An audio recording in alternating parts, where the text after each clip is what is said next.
banjir bagi masyarakat. Nah, nanti kontrak waktunya untuk 40 menit ke depan, yaitu terdiri dari 2 sesi. Sesi yang pertama adalah 20 menit untuk penyampaian materi dan menontonkan sebuah video animasi dari BNPB.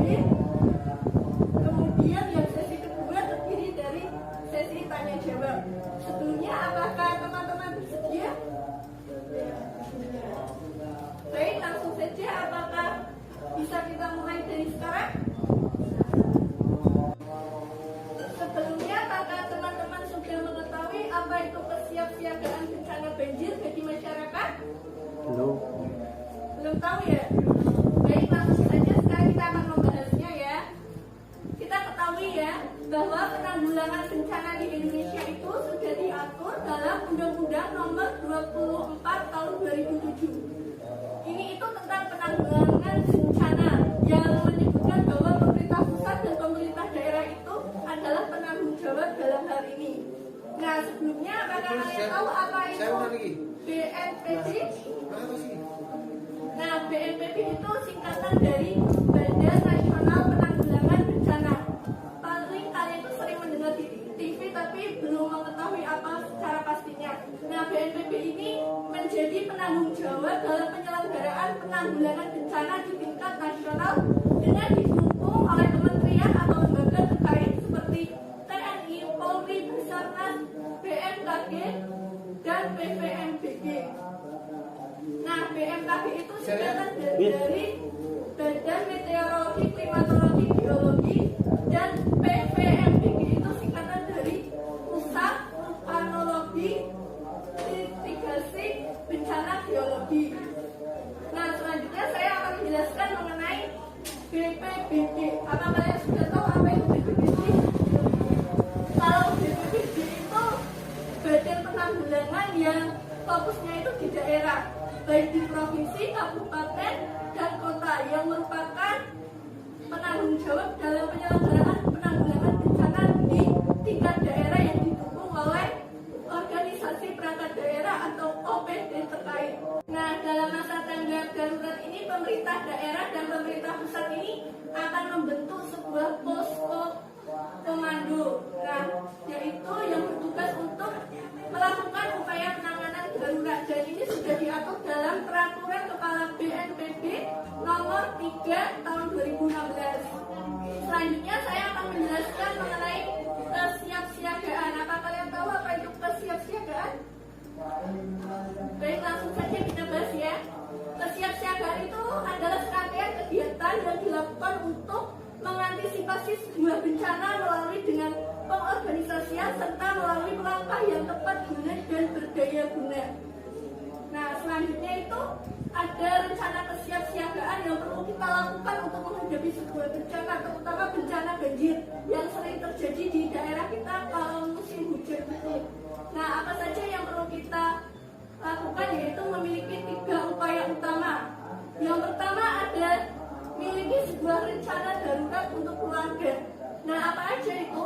Yaitu dengan menganalisa ancaman dari sekitar, kemudian mengidentifikasi titik kumpul, kemudian ada nomor kontak penting. Nah, nomor kontak penting ini seperti nomor PLN, apa itu, Basarnas maupun damkar. Kemudian kita harus mengetahui juga rute evakuasi, kemudian mengidentifikasi lokasi untuk mematikan air atau gas atau listrik, kemudian mengidentifikasi titik aman di dalam rumah, dan mengidentifikasi anggota keluarga yang rentan. Nah, anggota keluarga yang rentan ini terdiri dari anak-anak, ibu hamil, lanjut usia, dan penyandang disabilitas atau orang-orang yang berkebutuhan khusus. Tahap yang upaya yang kedua yang perlu kita lakukan itu menyimpan 10 benda yang akan dibutuhkan saat bencana. Jadi kalau ada bencana itu, di 10 benda inilah yang perlu kita bawa. Apa saja itu? Yang pertama itu air minum dan makanan untuk 3-10 hari. Kenapa harus membawa air minum dan makanan? Karena ini untuk stok kita ketika kita belum mendapatkan bantuan dari pemerintah. kemudian ada obat P3K dan obat pribadi, kemudian ada lampu senter, radio, sejumlah uang dan dokumen penting, kemudian ada pakaian, jaket dan sepatu, kemudian ada peralatan dan pembersih higienis. Yang ketiga, upaya yang perlu kita lakukan adalah dengan menyimak informasi dari berbagai media ini seperti radio, televisi, media online maupun sumber lain yang resmi dari seperti BPBD, BNPB, dan kementerian lembaga terkait. Selanjutnya saya akan menjelaskan lebih detail mengenai apa sih itu banjir. Banjir merupakan peristiwa ketika air menggenangi suatu wilayah yang biasanya tidak digenangi oleh air dalam jangka waktu tertentu. Nah, biasanya banjir ini terjadi karena adanya curah hujan yang tinggi yang turun secara terus-menerus yang dapat mengakibatkan meluapnya sebuah air sungai, danau, laut atau drainase karena jumlah air yang melebihi dari daya tampung media penopang air dari curah hujan tadi.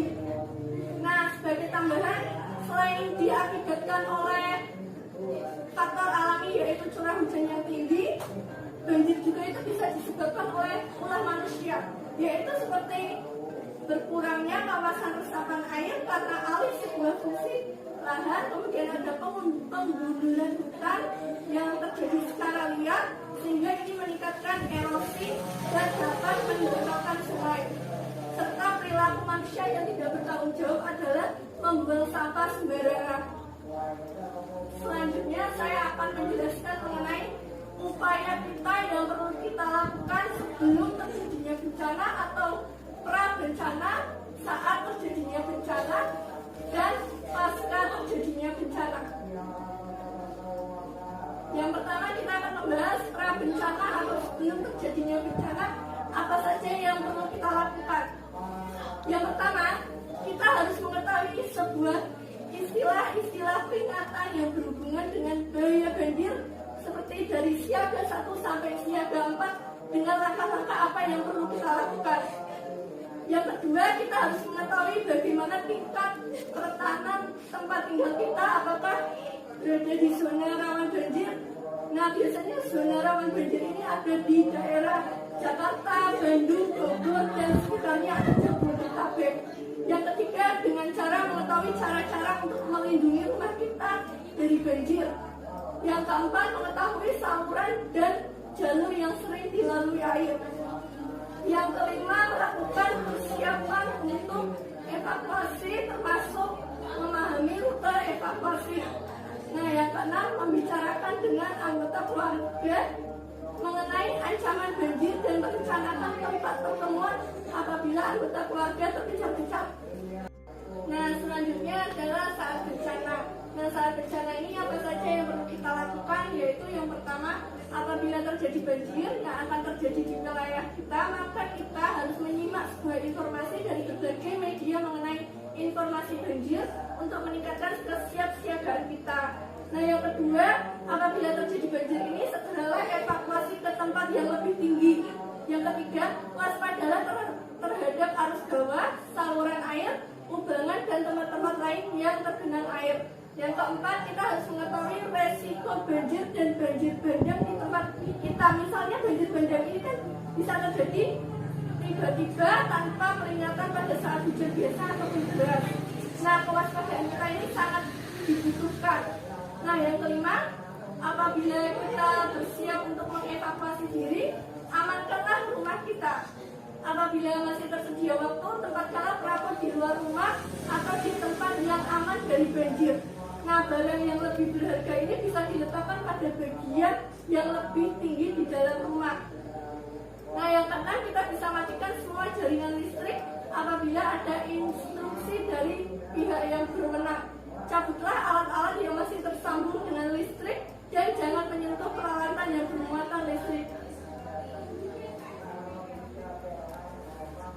Selanjutnya, pada pasca bencana atau setelah terjadinya banjir, apa saja yang perlu kita lakukan? Yang pertama, kita harus menghindari air banjir karena kemungkinan kontaminasi zat-zat berbahaya ini dan ancaman untuk kesetrum.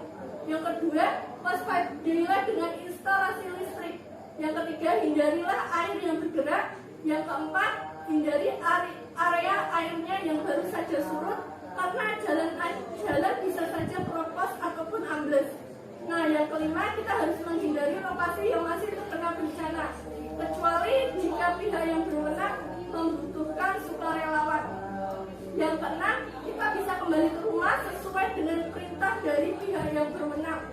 Yang ketujuh, tetaplah di luar gedung atau di luar rumah yang masih dikelilingi air. Nah, yang kedelapan itu, kita harus berhati-hati saat memasuki gedung, karena ancaman kerusakan yang tidak terlihat itu seperti pada fondasi yang bisa saja roboh tiba-tiba. Yang kesembilan, kita harus perhatikan kesehatan kita dan keselamatan keluarga dengan mencuci tangan dengan menggunakan sabun dan air bersih jika kita terkena air banjir. Nah, yang ke-10, kita bisa mendapatkan sebuah perawatan kesehatan dari fasilitas kesehatan terdekat. Nah, terima kasih. Selanjutnya saya akan memutarkan atau menampilkan sebuah video animasi dari situs resmi dari BNPB yang bisa kita simak sama-sama ya. Teman-teman, sekarang kita akan menyaksikan bersama video animasi dari BNPB. Bisa disaksikan ya.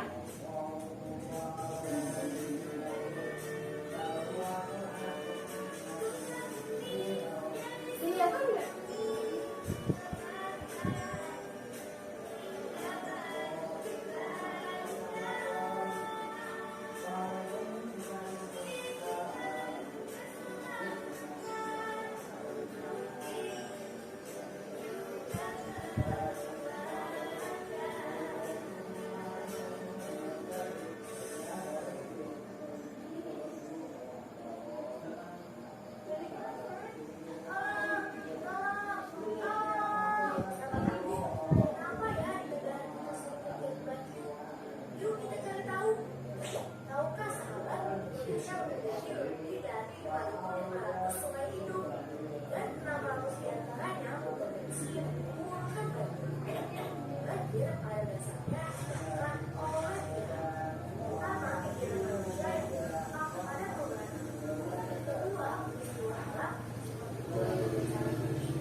kita dapat menggunakan untuk mengurangi dampak dari kejadian bencana banjir.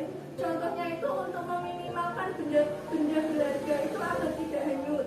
Nah, yang ketiga itu kita bisa memiliki rencana antisipasi tinggi bagi keluarga akan terhindar dari bencana banjir dengan mempraktekannya saat menghadapi sebuah bencana banjir. Mungkin itu jawabannya, apakah bisa diterima? Baik, selanjutnya apakah ada yang ingin tanyakan lagi? Ya, silakan, namanya siapa? Putri, atau pertanyaannya apa?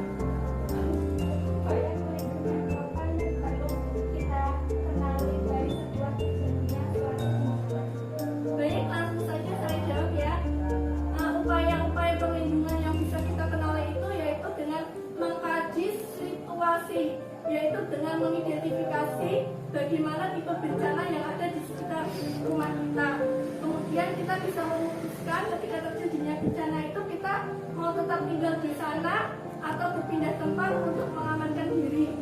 Nah, yang ketiga itu kita bisa mencari air bersih dan memastikan untuk cepat dapat bernafas, karena apapun jenis bencana ini udara yang baik merupakan kebutuhan yang penting.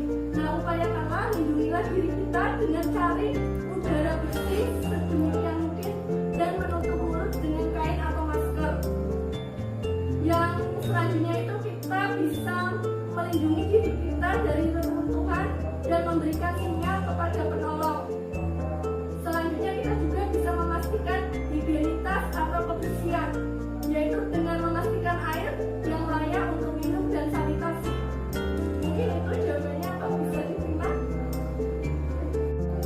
Baik teman-teman, mungkin sekian penyuluhan mengenai kesiapsiagaan bencana banjir bagi masyarakat yang bisa saya berikan kepada teman-teman. Nah, semoga dengan saya sudah memberikan penyuluhan ini kita bisa menerapkan kesiapsiagaan bencana banjir ini di saat kita menghadapi sebuah bencana banjir.